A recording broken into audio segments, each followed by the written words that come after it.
जळगाव जिल्ह्यातल्या रावेर तालुक्यातल्या सावदा इथं ईद-ए-मिलाद-उन-नबी सण मुस्लिम बांधवांनी साजरा केला। नमाज पठणसह शहरातना भव्य मिरवणूक काढण्यात आली।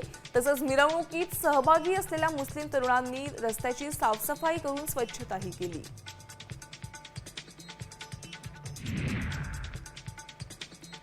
नाशिकच्या मालेगावमध्ये पैगंबर जयंती मोठ्या उत्साहात साजरी करण्यात आली। जगाला शांती आणि बंधुत्वाचा संदेश देणाऱ्या मोहम्मद पैगंबर यांची जयंती यावर्षी मालेगावात मोठ्या प्रमाणावर साजरी करण्यात आली।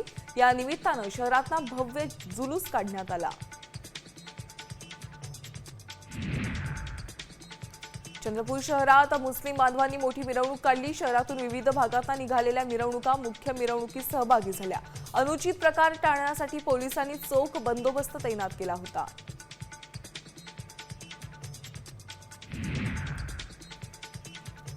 भंडाऱ्यातल्या तुमसर इथं ईद-ए-मिलाद शांततेत साजरी करण्यात आली। राष्ट्रवादी युवक काँग्रेसकडून मुस्लिम बांधवांना शुभेच्छा देत मिठाईचं वाटप करण्यात आलं।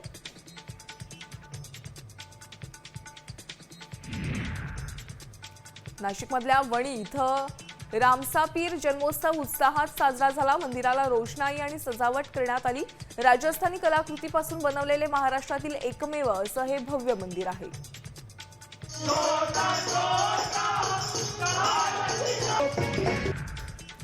जळगावमधल्या चोपडा तालुक्यातल्या करजाणे या गावामध्ये आदिवासींनी नवाई हा सण पारंपरिक पद्धतीने साजरा केला। हा सण पिकांची कापणी संपल्यानंतर आणि नवीन पेरणीच्या हंगामाच्या सुरुवातीच्या वेळी साजरा केला जातो।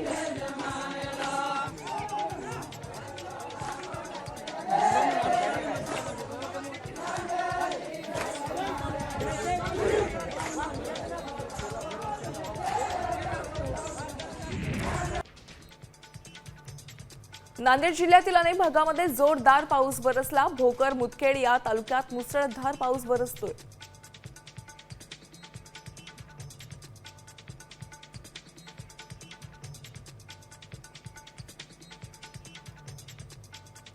धुळ्यामध्ये सततच्या पावसामुळे अक्कलपाडा धरणातील पाणी पातळी वाढली आहे। त्यामुळे धरणातना पांझरा नदीपात्रामध्ये विसर्ग करण्यात आलाय।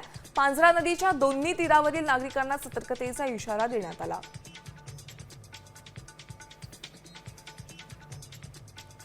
लातूरच्या मांजरी नदीला पूर आल्यानं नदीकाठच्या शेती पिकांना मोठा फटका बसलाय। शिरूर अनंतपाळ तालुक्यातल्या एका शेतकऱ्याचं सोयाबीन पीक मांजरा नदीला आलेल्या पुरामुळे पाण्यात वाहून गेलंय।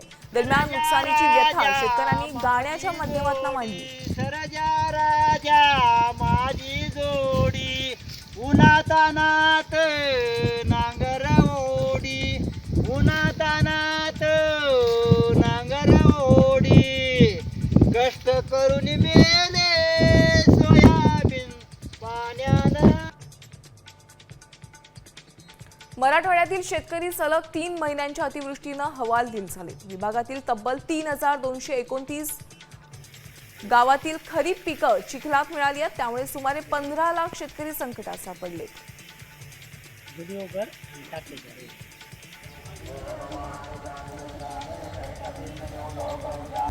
आता isakal.com आहे देशातील नंबर 1 ची मराठी न्यूज वेबसाईट। प्रत्येक अपडेटसाठी isakal.com ला नक्की भेट द्या।